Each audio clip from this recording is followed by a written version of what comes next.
할렐루야. 복된 주일 되시기를 축복합니다. 오늘 말씀의 제목은요, 감사함을 넘치게 하라입니다. 우리는 여러분 지난 주일에 표현하는 감사라는 제목으로 말씀을 받았었습니다. 10명의 나병 환자들이 예수님을 만나서 고침을 받았는데 돌아와서 감사의 표현을 했던 사람은 한 사람이었죠. 예수님은 나머지 9명은 어디 갔느냐라고 그렇게 물어보시면서 한 사람, 돌아온 한 사람, 감사의 표현을 한 그 한 사람의 그 믿음을 인정해 주시고 그 믿음으로 구원받아노라라고 그렇게 선포해 주시기도 하셨습니다. 그래요, 여러분, 우리가 이 말씀을 듣고 우리는 감사의 표현을 한 이 한 사람을 통해서 우리들 또한 주님께 감사의 표현을 하며 살아야 된다라는 그런 말씀들을 들었죠. 그런데 우리가 지난주에 말씀을 듣고 이 사람이야 병이 났었으니 당연히 감사해야 되고 그 감사를 표현한 것 아니냐라고 하실 것 같아요. 한마디로 감사할 제목이 있다라는 거죠. 감사하지 않은 이 9명의 사람들은 병이 나았음에도 불구하고 감사하지 않았으니 배은망덕하다라고 그렇게 우리가 이야기할 수 있지만, 우리 중에 나는 감사의 제목을 찾지 못하겠는데 라고 하는 이가 있다면 여러분 어떻게 합니까? 그런 사람도 9명과 같이 배은망덕하다라고 이야기할 수 있을까요? 이 질문은 우리에게 좀 더 본질적인 질문을 하게 만듭니다. 감사는 감사의 제목이 있으면 하고 없으면 안 해도 되는가? 지난주에는 우리가 맥주 감사 주일로서 상반기에 하나님이 허락하신 그 모든 것에 감사하는 주일로 섬겼죠. 그러면 감사한 제목이 없으면 감사의 고백을 안 해도 되고, 감사할 제목이 있으면 감사의 고백을 해도 되는 그런 문제냐라는 것이죠. 이 질문에 대해서 데살로니가 전서 5장 18절에 답을 하고 있는데요, 우리 화면을 보면서 한번 읽어볼까요? 데살로니가 전서 5장 18절 시작.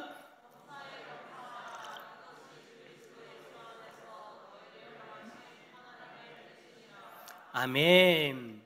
어떻게 감사하라고요? 범사에 감사하라. 이 말은 특별한 제목이 있든지 없든지 상관없이 감사하라는 거예요. 범사에, 모든 일에 감사하라. 이것이 그리스도 예수 안에서 너희를 향하신 하나님의 뜻이니라. 하나님은 우리가 특별한 제목이 있다고 감사하기보다 우리가 범사에 감사하기를 원하십니다. 우리 하나님이 우리가 범사에 감사하기를 원하신다면 우리는 그렇게 감사의 고백을 올려드려야 되는 거죠. 자, 그런데 이게 안 쉽습니다. 그죠? 어려워요. 범사에 감사한다라는 건 말은 쉽지만 여러분 결코 쉬운 것이 아니에요. 말로서야 감사합니다 감사합니다라는 거야, 뭐 하는 거야, 뭐 매 순간마다 할 수는 있겠죠. 그런데 여러분, 우리의 삶 가운데 범사, 즉 모든 일 가운데에 진심으로, 그냥 지나가는 말로서 감사합니다라고 고백하는 것이 아니라 우리의 마음에서 우러나오는 진심으로 감사한다라는 것이 여러분 결코 쉬운 일이 아니라는 것이죠. 왜입니까? 우리가 이 땅에서 경험하는 모든 일 가운데에는 좋은 일도 있지만 나쁜 일도 있기 때문이죠. 나쁜 일이 있는데 감사하기란 쉬운 것이 아니라는 거예요. 여러분, 지난 한 주간의 삶을 한번 떠올려 보십시오. 지난 한 주간 우리의 입술에서 하나님 감사합니다, 그냥 말로만 하는 것이 아니라 진심으로 하나님 감사합니다라는 그 진심 어린 고백, 여러분 얼마나 하셨습니까? 혹시 감사보다 불평이 우리들의 입에서, 우리들의 마음에서 넘치지는 않았습니까? 좋은 일이 많았으면 감사의 고백을 많이 하셨겠지만 좋은 일보다 나쁜 일이 많았다면 아마 감사보다 불평을 더 많이 하셨을 거예요. 그런데 여러분, 그런 우리에게 하나님이 원하시는 것이 뭐라고요? 좋은 일이 있든 나쁜 일이 있든 아니면 특별한 일이 없어도 어떻게 하라고요? 범사에 감사하라. 이 일이 어떻게 가능할까요? 이 일이 어떻게 가능할까요? 범사에 감사하는 것이 너무나도 어려운데 범사에 감사하는 것이 말로만이 아니라 우리의 진심을 하는 것이 참 어렵다는 것을 느끼는 것이 우리인데 어떻게 이 일이 가능할까요? 오늘 본문을 보면 우리는 이 일이 가능할 수 있게 되어지는 이유를 알 수 있습니다. 7절에 보니까 감사함을 넘치게 하라라고 그렇게 바울이 골로새 교회 성도들에게 권면하는 내용이 나오죠. 바울은 감사할 만한 좋은 일을 많이 만들어서 감사함을 넘치게 하라라고 그렇게 말하지 않아요. 감사의 제목을 억지로 만들어서 감사할 것이 없는데 나는 감사할 것이 없다고 생각하는데 그것을 억지로 만들어가지고 끄집어내어서 감사하라고 이야기하는 것도 아니에요. 바울은 그러한 방법으로 감사할 것이 아니라 다른 어떠한 것에 집중하게 되어지면 우리는 넘치는 감사를 할 수 있다라고 그렇게 말씀하고 있는 거예요. 자, 그것이 뭘까요? 첫 번째, 그것은 우리가 그 안에서 행하는 것입니다. 자, 우리 6절 말씀 한 번 더 읽어볼까요? 6절입니다. 시작. 그러므로 아멘. 바울은 우리가 그리스도 예수를 주로 받았으니 그 안에서 행하라 라고 그렇게 말합니다. 그래요, 여러분, 우리는 예수 그리스도를 주로 받은 자들입니다. 혹시나 나는 예수를 믿기는 하지만 내 인생의 주인으로서 예수님을 받아들인 것은 아닙니다 라고 여러분 말씀하시는 분이 계시나요? 생각하시는 분이 계시나요? 그분은요, 죄송하지만 믿음에 대해서 오해하고 계시는 겁니다. 여러분, 우리가 구원받는 믿음이라는 것은요, 그런 믿음이 아니에요. 예수 그리스도를 믿는다라는 것은 예수님을 내 인생의 주인으로서 내 삶에 영접하는 것을 이야기하는 거예요. 왜 예수님을 나의 인생의 주인으로 모셔야 되느냐? 그냥 믿는다라고 이야기하면 되지 왜 굳이 내 인생의 주인으로 모셔야 되냐면 예수님이 자신의 생명값으로 우리를 자신의 것으로 사셨기 때문입니다. 흑암의 권세 아래에 있던 우리를 예수님이 자신의 생명값으로 우리를 사신 거예요.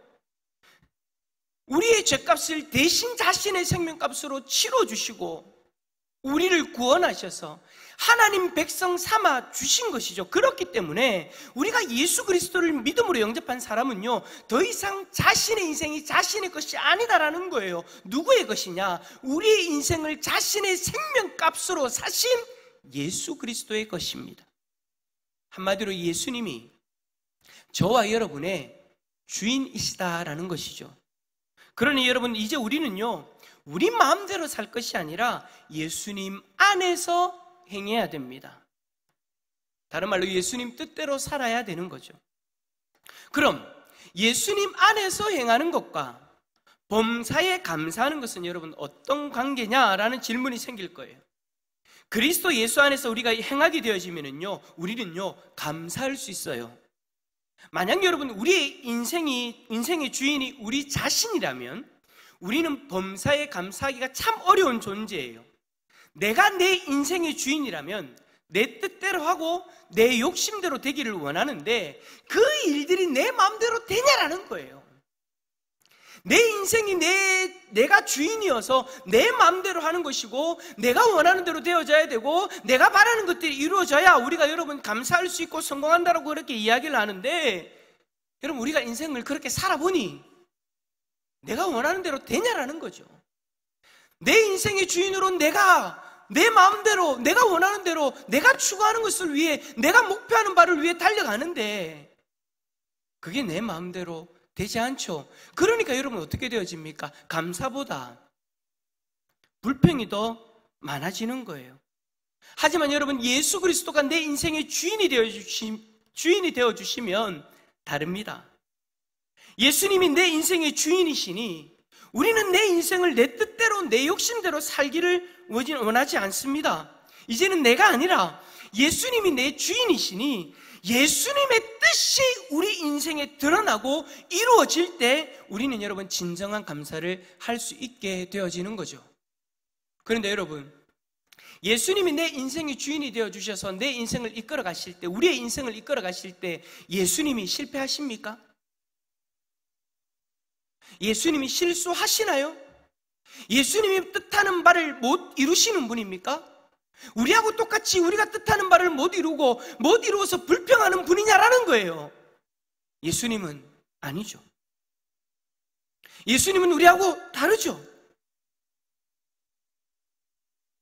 그러니까 여러분, 내 욕심을 채우고 이루기 위해서 행하는 것이 아니라 이제는 예수 그리스도 안에서 주님의 뜻을 이루기 위해 행하면 우리는 넘치는 감사를 할 수 있게 된다라는 거예요. 여러분, 데살로니가 전서 5장 18절도 바로 이런 맥락이에요. 범사에 감사하라. 이는 그리스도 예수 안에서 너희를 향하신 하나님의 뜻이니라. 누구 안에서요? 그리스도 예수 안에서. 우리는 그리스도 예수 안에서 행하면 범사에 넘치는 감사를 할 수 있게 되는 줄 믿습니다. 하지만 문제는 그리스도를 벗어나면, 인생의 주인이 예수가 아니라 내가 되어져 버리면 감사는 멈추게 되어져 버리는 거예요. 여기서 여러분, 감사는 앞에서 이야기한 것처럼 억지로 하는 감사를 이야기하는 것이 아닙니다. 감사의 제목이 없는데 억지로 감사의 제목을 찾아내는 그런 감사가 아닙니다. 그리스도 예수를 믿는 우리가 그리스도 안에서 행함으로 고백할 수 있는 이 감사는요, 우리의 마음에서 진심으로 우러나오는 감사인 거예요. 이 감사가 저와 여러분의 감사가 되어질 수 있기를 축복합니다. 두 번째는 그 안에 뿌리를 박으며 세움을 받을 때 넘치는 감사를 할 수 있게 되어집니다. 우리 7절 말씀 한번 더 읽어볼까요? 7절입니다. 시작. 그 안에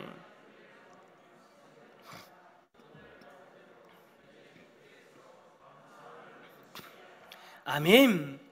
먼저 그 안에, 즉 예수 그리스도 안에 뿌리를 박아야 됩니다. 저는 이 말씀을 보면서 뭐가 생각났냐면 시편 1편이 생각났어요. 여러분, 시편 1편에 보면 나무 한 그루가 나오는데 무슨 나무가 나옵니까? 시냇가에 심은 나무. 자, 시편 1편 3절 한번 읽어볼까요? 시작. 그는 시냇가에 심은 나무가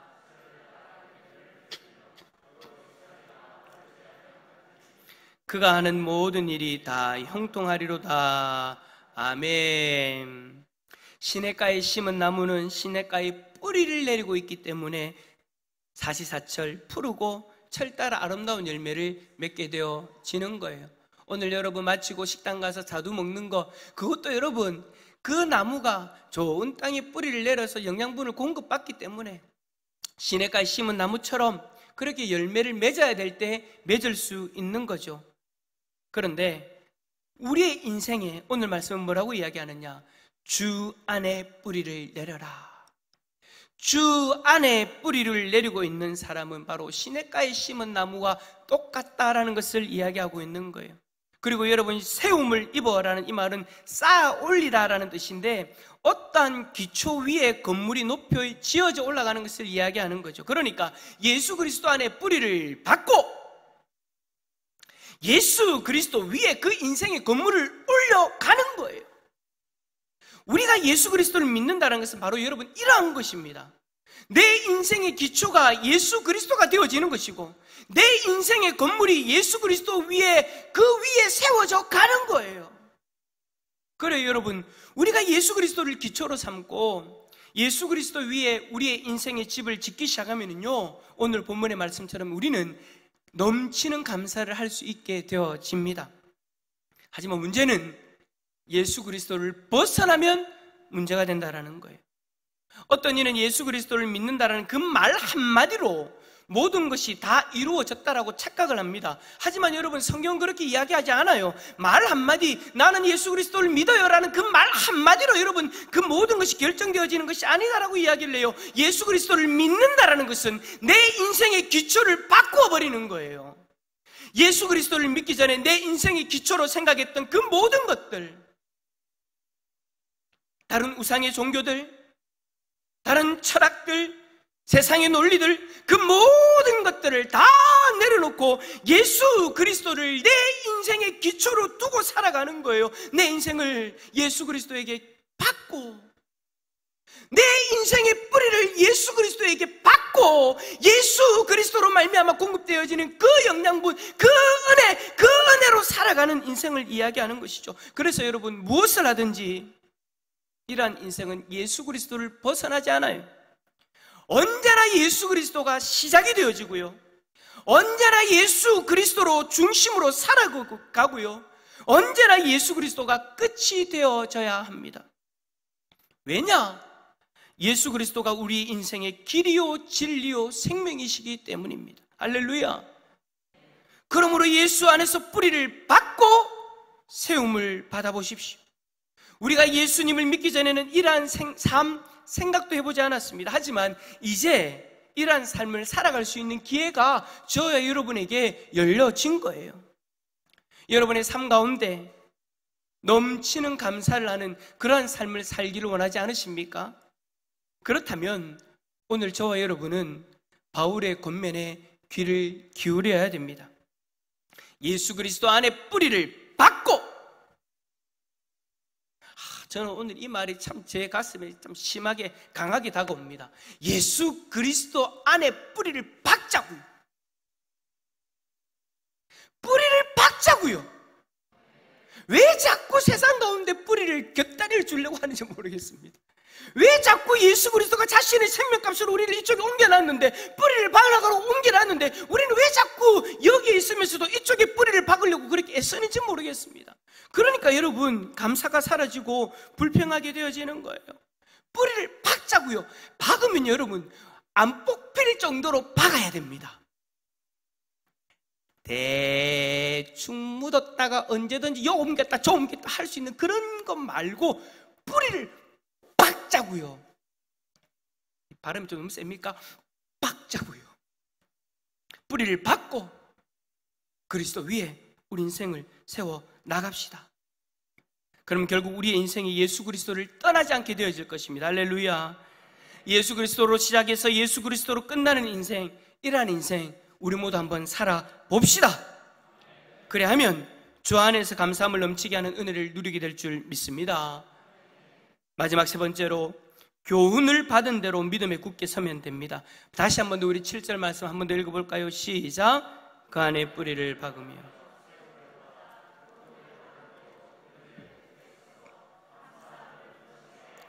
아멘. 골로새 교회 성도들은요, 에바브라를 통해서 말씀을 배웠습니다. 복음을 듣고 거듭난 하나님의 백성으로 살아가기 위해 하나님의 말씀을 배웠어요. 그런 그들에게 바울은 그 가르침, 그 배움대로 믿음 위에 굳게 설 것을 권면합니다. 여러분, 시편 1편에서도 이와 같은 말씀을 해요. 복 있는 사람은 오직 여호와의 율법을 즐거워하여 그의 율법을 주야로 묵상하는도다. 우리가 예수 그리스도를 믿어서 하나님의 백성이 되었다면 이제는 하나님 말씀을 통해서 살아가는 존재가 되어졌다라는 거예요. 시편 1편의 기자는 하나님의 말씀을 즐거워하여 그 말씀을 주야로 묵상하는 이가 시냇가에 심은 나무와 같다라고 그렇게 이야기하고 있는 거죠. 그래서 그 인생 가운데 누릴 수 있는 놀라운 복들을 누리며 살아가는 거예요. 하나님의 백성은 하나님의 말씀을 통해서 살아갈 힘과 은혜를 누리게 되는 줄 믿습니다. 우리도 마찬가지인 거예요. 우리가 믿음으로 하나님의 백성이 되어졌다면 우리는 하나님의 말씀을 통해 우리의 믿음을 더욱 굳건히 세우고 그로 인해 넘치는 감사함을 고백하게 되는 것입니다. 참으로 희한하죠? 참으로 희한해요. 지금껏 우리는 내가 만족할 만한 상황과 환경이 주어질 때에 감사함을 고백하려고 했습니다. 건강하면 감사하고, 자녀가 잘 되면 감사하고, 좋은 차, 넓은 집이 주어지면 감사하고, 좋은 것을 먹고 좋은 것을 입으면 감사하리라 라고 생각하고 그것을 구하고 그것을 추구하고 그렇게 되기를 원했습니다. 그러다가 만약 그러한 것들이 주어지지 않으면, 정반대의 일들이 우리들에게 다가오면 우리는 감사하지 않고 불평하려고 했죠. 하나님이 살아계셔서 나의 기도를 들어주신다면서 왜 나의 간절한 바람은 들어주지 않냐라고 우리는 불평하며 살아왔습니다. 그러면서도 데살로니가 전서의 말씀처럼 범사에 감사하려고 하니 안 되는 거예요. 말씀대로 살았으면 좋겠는데, 살고자 하는 마음은 있는데 이게 실질적으로 우리들의 삶 가운데 이루어지지 않을 때가 많은 거예요. 마치 범사에 감사하는 것은 불가능한 것처럼, 말로서는 어떻게 나눌 수 있어요? 글로서는 어떻게 나눌 수 있어요? 그런 마음 가운데 진심으로 우러나오는 그 전심의 그 감사가 여러분 불가능하게 느껴질 때가 있다는 거죠. 여러분, 하나님이 원하는 감사는요, 그런 감사가 아니에요. 그렇게 만족되어지지 않는데, 내가 이러한 방식으로 원했는데 이렇게 되지 않아서 아이고 그래도 감사하자라고 해서 억지로 하는 그런 감사를 이야기하는 게 아니에요. 하나님이 원하는 감사는요, 우리의 진심으로 우러나오는 감사를 원해요. 그런데 제가 앞에서 이야기했던 그 세상의 기준들, 이전에 우리가 가졌던 그런 기준으로 범사에 감사하려고 하니 안 되는 거죠. 왜 그럴까를 생각하면서 오늘 말씀을 보니 그 이유를 아시겠죠? 감사를 하는 이유가 완전히 다른 거예요. 여러 조건들이 응답되어지고 주어지면 감사하겠노라라고 생각했는데, 오늘 말씀은 그것과는 전혀 상관없는 것들이잖아요. 그리스도 안에서 행하는 것, 그리스도 안에 뿌리를 박으며 세움을 받아 교훈을 받은 대로 믿음에 굳게 섬으로써 우리의 인생의 감사함을 넘치게 할 수 있다라고 말씀하고 있어요. 완전히 다른 방법이에요. 조건이 완전히 다른 거예요. 사랑하는 성도 여러분, 감사가 넘치는 인생을 살고 싶지 않으십니까? 불평하는 인생이 아니라 감사가 넘치는 인생을 살고 싶죠? 그러면 여러분, 우리의 생각을 바꿔야 됩니다. 내가 내 인생의 주인이 되어지는 것이 아니라 예수 그리스도가 여러분의 인생의 주인이 되시기를 축복합니다. 그래야 해서 예수 그리스도 안에서 살아가시기를 바랍니다. 우리의 인생의 뿌리를 예수 그리스도 안에 박고 그 위에 우리의 인생을 세워 갑시다. 그리하면 그리스도 안에서 누릴 수 있는 참 생명을 누리고 참 은혜를 누릴 수 있습니다. 그리하면 우리는 넘치는 감사를 할 수 있게 되는 거예요. 그리하면 불가능할 것 같은 그 범사의 감사가, 전심으로 할 수 있는 그 범사의 감사가 가능해지게 되는 거죠. 우리의 생각을 바꾸면 우리는 감사가 넘치는 삶을, 복된 인생을 살아갈 수 있습니다. 이 자리에 계신 모든 성도님들이 예수 그리스도 안에서 행하고 예수 그리스도 안에 뿌리를 박고 세움을 받아 교훈을 받은 대로 믿음에 굳게 서서 감사함을 넘치게 하는 그런 복된 삶을 살아갈 수 있기를 예수 그리스도의 이름으로 축원합니다.